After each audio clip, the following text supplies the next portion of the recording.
La Iglesia Roca de Luz Eterna de las Asambleas de Dios presenta su programa Retornándose al Dios vivo y verdadero. Esperando en este momento Dios toque su corazón por medio de su palabra. Y ahora pasamos al mensaje de la palabra de Dios. Con ustedes, el pastor Luis Palacio.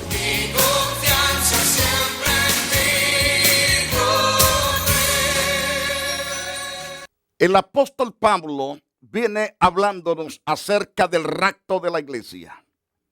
En este caso viene explicando con detalles en los pasajes del capítulo 4 de Primero de Tesalonicenses, versículo 13 hasta el versículo 18. Ya hemos comentado parte de ese pasaje bíblico, pero quisiera que ciertamente estudiásemos más a fondo los versículos 16 y verso 17, acerca del orden de los acontecimientos, esos acontecimientos importantes que el apóstol menciona, donde el apóstol lo dice claramente en este interesante pasaje, porque el Señor mismo, con voz de mando, con voz de arcángel y con trompeta de Dios, descenderá del cielo y los muertos en Cristo resucitarán primero. Luego nosotros los que vivimos, los que hayamos quedado, seremos arrebatados juntamente con ellos en las nubes para recibir al Señor en el aire. Y así estaremos siempre con el Señor. Qué interesante.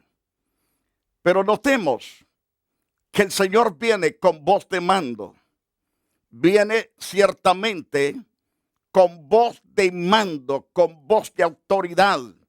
Él va a aparecer con voz de arcángel, el arcángel de Dios. No sabremos cuál de todos los arcángeles, pero probablemente sea Miguel, el que comanda cientos de billones de ángeles. Sea el que Dios use para en ese tiempo tocar la trompeta. Vendrá con voz de arcángel, es decir, el arcángel dará órdenes a los millones de ángeles por parte de Dios para salir donde estarán todos los que murieron en Cristo Jesús. Los ángeles irán en cada tumba a levantar los que murieron en Cristo. Y los ángeles también serán mandados donde estemos todos los que estemos vivos. Y seremos transformados en un abrir y cerrar de ojos. Y esto acontecerá al final de la trompeta de Dios, que la resurrección de los muertos en Cristo se llevará a cabo y también el arrebatamiento de la iglesia. Cuando pienso en este interesante evento poderoso y glorioso y excelso, sinceramente me pongo a pensar qué pasará con aquellas empresas donde están muchos cristianos trabajando. Quedarán vacíos, maquinarias paradas que no van a parar por causa de que no habrá más operador en aquellas máquinas. O probablemente aquellas máquinas no se volverán a accionar por causa de que no habrán operadores más, porque el patrón le va a costar encontrar operadores para esas maquinarias. Ahora piense, el caos tremendo que habrá por todas las carreteras en toda la faz de la tierra. Trabazones de carros, porque los choferes han desaparecido de los carros, de los taxis, de los autobuses, de los trenes, de los barcos en el mar. Desaparición de tanta gente en las lanchas, en los barcos, estos barcos que son mercantes. ¿Cuántos miles de creyentes desaparecerán de esos barcos? Ahora imagínense de aquellos que son los pilotos de esos barcos. Quedarán a la deriva estos barcos por días que no sabrán cómo sacarlos de las aguas de la mar, porque el chofer, el que tripulaba ese barco, no está más. Se fue con Cristo. Pensemos en los millones de cunas que se quedarán vacías, tanto en todas las ciudades como en los hospitales, en las maternidades. Niños desaparecidos serán llevados por Jesucristo. Los ángeles de Dios se ocuparán de levantar todas estas criaturas. Será el día más grande y poderoso para el justo. Será el día más santo y perfecto para ellos, el gozo más lindísimo que pueda haber para la vida de todos los justos para ese momento. Pero también será el dolor más tremendo para multitud de millones que se quedaron, sus rostros pálidos. Algunos se darán contra las paredes, completamente, cabezazos, y se romperán sus propias caras contra las paredes de sus casas, porque dirán: fuimos testarudos, fuimos duros, no creímos a lo que se nos anunció. Y entonces aquella conciencia va a estar martillándoles, y algunos intentarán alzar vuelos, pero no podrán alzar vuelos, porque se fue su hijo o su papá, o se fue el cónyuge que se había santificado. Imagínense aquellos esposos testarudos, cómo han maltratado a sus esposas mujeres santas, puras, y ahora ya no la tienen con ellos. Se fue con Cristo Jesús, y ellos por malvados se quedaron en la faz de la tierra. Se quedaron a sufrir el martirio más espantoso que jamás ha habido. Lo habrá para ese entonces y no lo habrá después de eso, que se llama la gran tribulación, cuando el emperador, el anticristo, reine. Hará trizas todos los pueblos, tribus y lenguas. Primero los engañará y los arrastrará a través del engaño. Y una vez que ya está en el poder y que tiene todo bajo el dominio, entonces sacará las garras de demonio que es, porque Satanás lo poseerá completamente. Satanás le dará todo el poderío, le dará su trono para que gobierne la faz de la tierra por poco tiempo, por supuesto. Ahora imagínense millones de casas abandonadas porque familias enteras desaparecieron, carros, buses y cuántas haciendas quedaron abandonadas, fincas, mercados, tiendas que ya no están sus dueños porque desaparecieron de la faz de la tierra. Esto da a entender que Dios hará cumplir esta palabra. Hoy hay tantos blasfemos en cuanto a este tema. Lo pisotean y lo requete pisotean. Pero vendrá el momento que esos que abren tanto la boca para blasfemar contra esta verdad se darán cuenta que no pisotearon simplemente un mensaje de hombre, sino el mensaje de Dios. Pero bienaventurados los que confían en Dios. Bienaventurados los que creen a esta gloriosa palabra. Regresando al versículo 16. La venida de Cristo. Nunca debemos perder de vista de que es el Señor mismo el que descenderá del cielo. Esta esperanza la hemos tenido desde su ascensión a la diestra de nuestro Padre Celestial. Por lo tanto, la promesa de los dos hombres vestidos de blanco fue tan acertada. Este mismo Jesús, que ha sido tomado de vosotros al cielo, así vendrá como le habéis visto ir a los cielos. Eso dice el libro de los Hechos, capítulo 1, versículo 11. Infortunadamente, tendemos a hacer más hincapié en volver a ver a nuestros seres queridos que en ver a nuestro Señor Jesucristo, el cual amamos sin haberle visto, dice el apóstol Pedro. Notemos lo que dice en esta interesante carta. A quien amáis sin haberle visto, en quien creyendo, aunque ahora no lo veáis, os alegráis con gozo inefable y glorioso. Pero un día le veremos tal como Él es. Y no solamente le veremos tal como Él es, sino que también nosotros nos deleitaremos de una forma grande y poderosa. Nos deleitaremos de manera poderosísima en Cristo Jesús, Señor nuestro. Él es quien murió por nosotros, habiéndonos amado. Aun cuando éramos pecadores, Cristo se entregó por nosotros de tal manera porque nos amó.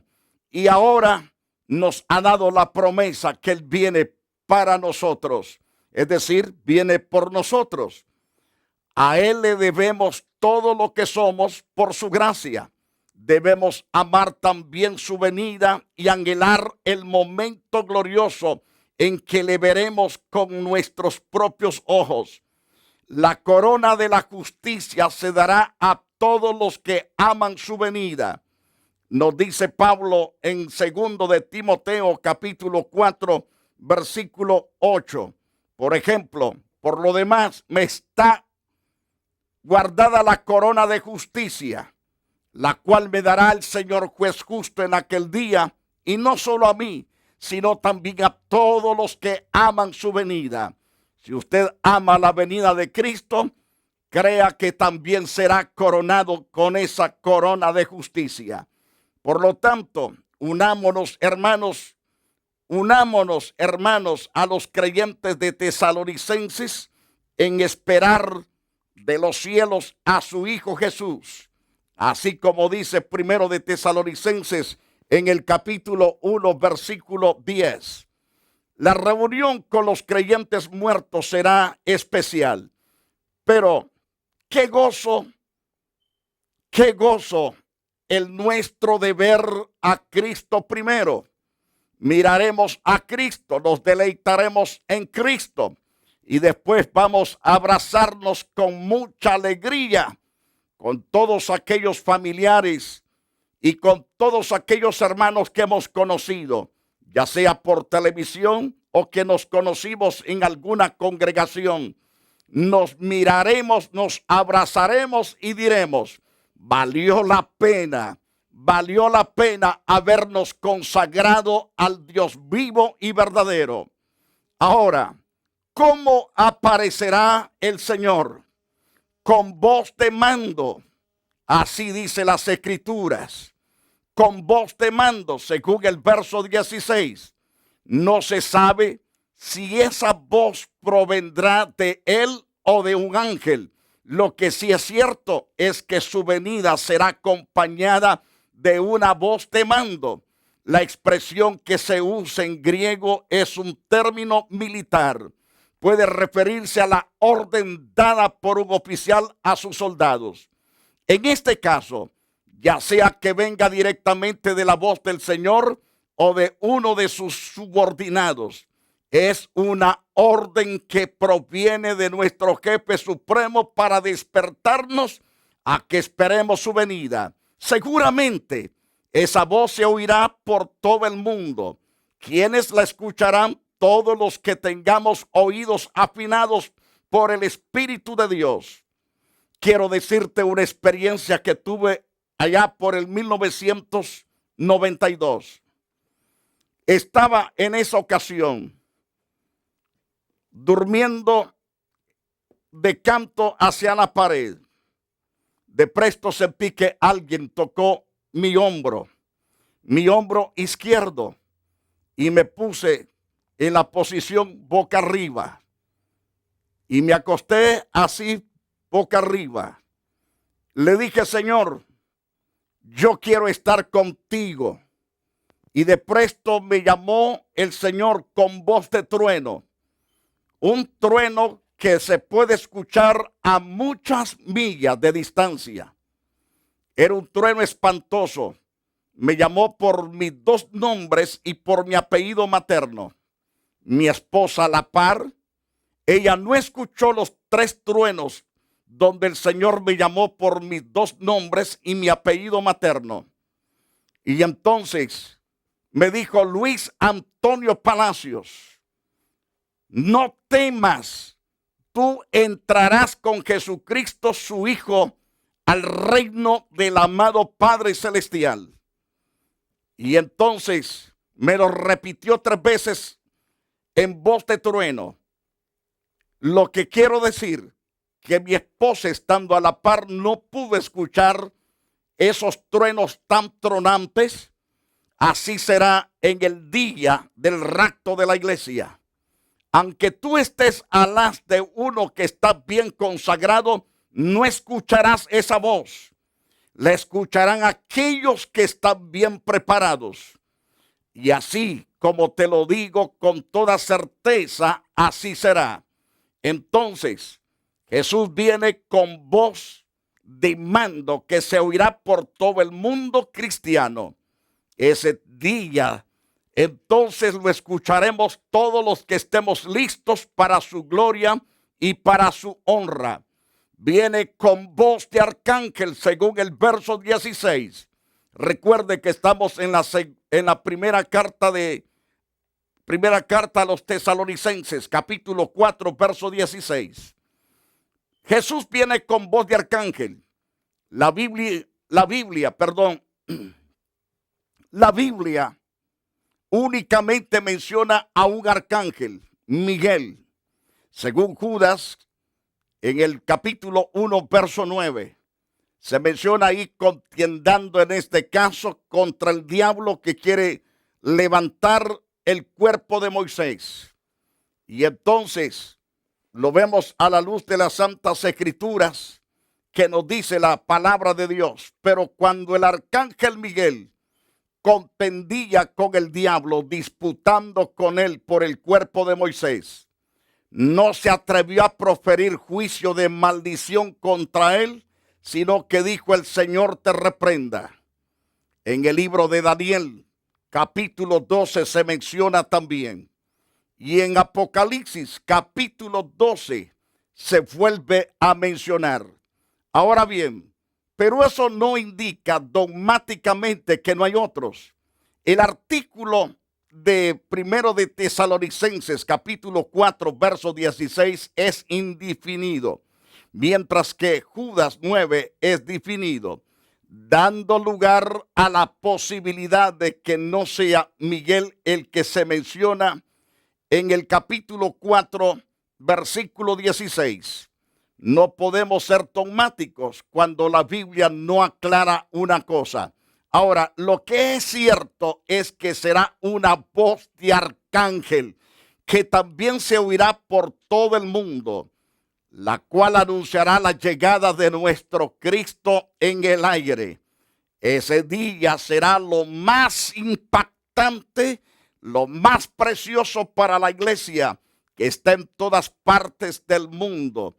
Los creyentes que han sufrido amargamente por la predicación del evangelio, por aquellos enemigos que se han levantado por causa del evangelio y que estos fueron sacrificados nuestros hermanos, ese día se levantarán gozosísimos, que a pesar del sacrificio, a pesar que donaron sus vidas, derramaron sus propias vidas por causa del evangelio, ese día sabrán que valió la pena haber sufrido por la causa del evangelio.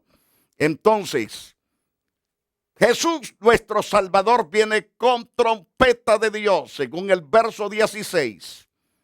Primero de Tesalonicenses capítulo 4, verso 16. La trompeta se ha usado a través de los siglos para convocar a la gente a reuniones especiales. Ese será su uso en aquel instante para reunir los cientos de billones de salvados que habrán en aquel entonces. Ahora Cristo descenderá en el aire para recibir a su iglesia, y la trompeta sonará para convocar a los muertos en él a que resuciten, y a los vivos en él para que sean transformados y arrebatados con los resucitados para recibirle en el aire. Las tres cosas, la voz de mando, la voz de arcángel y la trompeta de Dios, tienen el mismo propósito: anunciar la venida de Cristo en el aire y convocar a su iglesia para reunirse con él en el aire. Ahora, qué interesante es, cuán importante es de que sepamos que viene la resurrección de los muertos en Cristo. Inmediatamente después del anuncio del descenso de Cristo en el aire, entonces los sepulcros no podrán retener a sus muertos cristianos. La muerte a partir de ahí tendrá un pánico terrible contra cada creyente. La muerte huirá de todos nosotros, porque sabrán que Cristo se nos metió por completo y que su gloria ahora resplandece en su totalidad en nuestras vidas.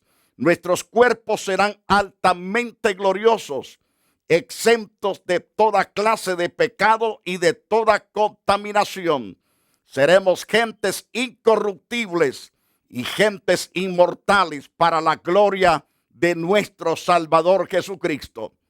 Entonces, en la respuesta parcial del capítulo 4, verso 14, se deduce que las almas de los creyentes que durmieron en Jesús vendrán con él en su regreso, pero no se dice nada acerca de sus cuerpos. En el capítulo 4, verso 16, la respuesta es más completa. Sus cuerpos se unirán con sus almas y este acontecimiento glorioso precederá al arrebatamiento de los vivos. Primera de Corintios capítulo 15 nos da más detalles acerca del cuerpo resucitado. Será un cuerpo incorruptible, maravillosamente. Esto debe de encantarnos, debe de alegrarnos, debe de causarnos la máxima felicidad en nuestros corazones. Porque Pablo dice en esta carta primera de Corintios capítulo 15, verso 53, ¿por qué es necesario que esto corruptible se vista de incorrupción? Esto mortal se vista de inmortalidad. Es necesario. ¿Por qué es necesario? Porque ciertamente este cuerpo tiene que ser transformado para poder existir en una eternidad pura, en una eternidad gloriosa. Entonces, debemos totalmente anhelar ese alto, pero alto voltaje de bendición, de tener un cuerpo incorruptible, un cuerpo glorioso. Entonces, inmortal y glorioso. Según el mismo capítulo de Primero de Corintios, me refiero a Primero de Corintios 15, y quiero llevarlos al versículo 43. Dice Pablo, se siembra en deshonra.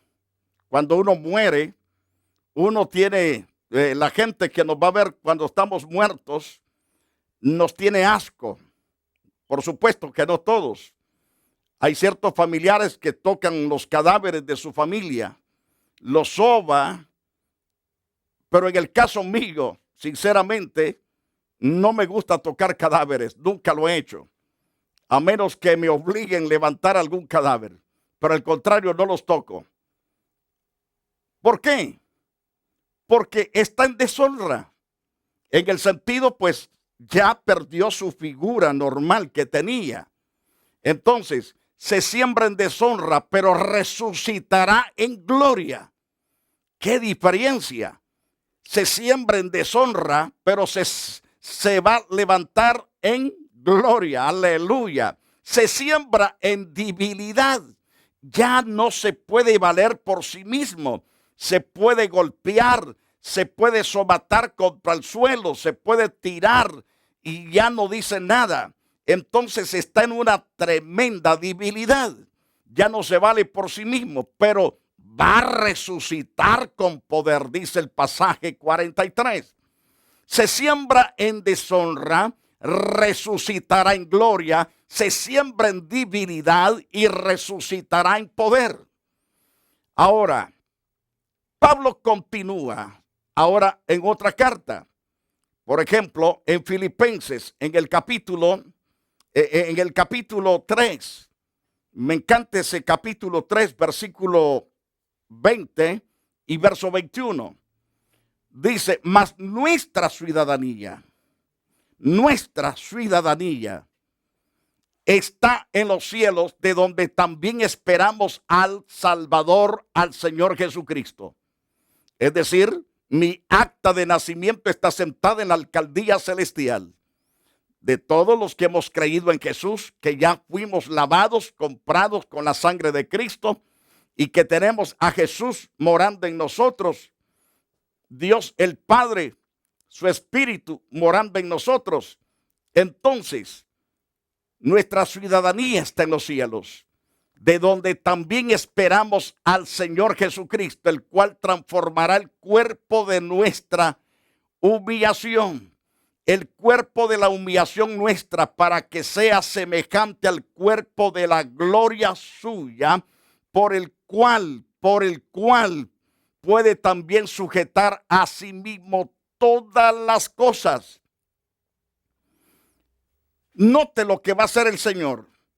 Este cuerpo de humillación que tenemos va a ser transformado a la semejanza de su cuerpo de la gloria suya, por el poder con el cual puede también sujetar a sí mismo todas las cosas.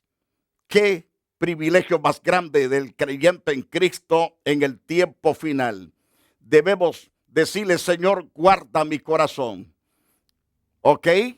Guarda mi corazón, para que podamos decir con toda franqueza, mi ciudadanía está en los cielos, de donde también espero al Salvador, al Señor Jesucristo, que es mi Señor, el cual transformará este cuerpo de humillación mía para que sea semejante al cuerpo de Jesucristo. ¿Cómo se logra esto? Se logra por la fe en Cristo Jesús, Señor nuestro. Muy bien. Si usted entrega su corazón al Señor, tendrá esta dicha en el día final.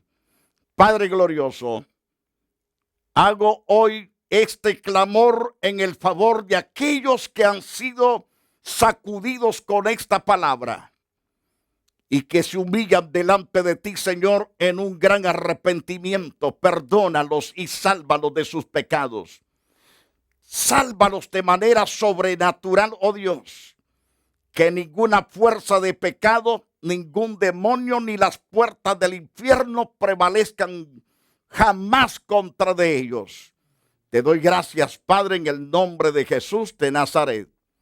Queridos televidentes, gracias por haber estado con nosotros.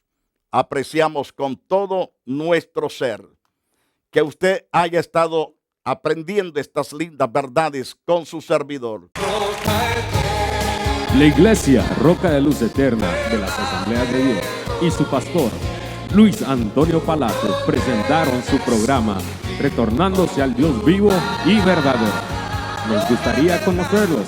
Visítanos en el 605 East 42 Street, Los Ángeles, California 90011. Si desea una copia del programa de hoy, escríbanos a la misma dirección. También a través de Facebook, Iglesia Roca de Luz Eterna, Asambleas de Dios. Escúchanos las 24 horas en www.radioroca.org. Dios te bendiga.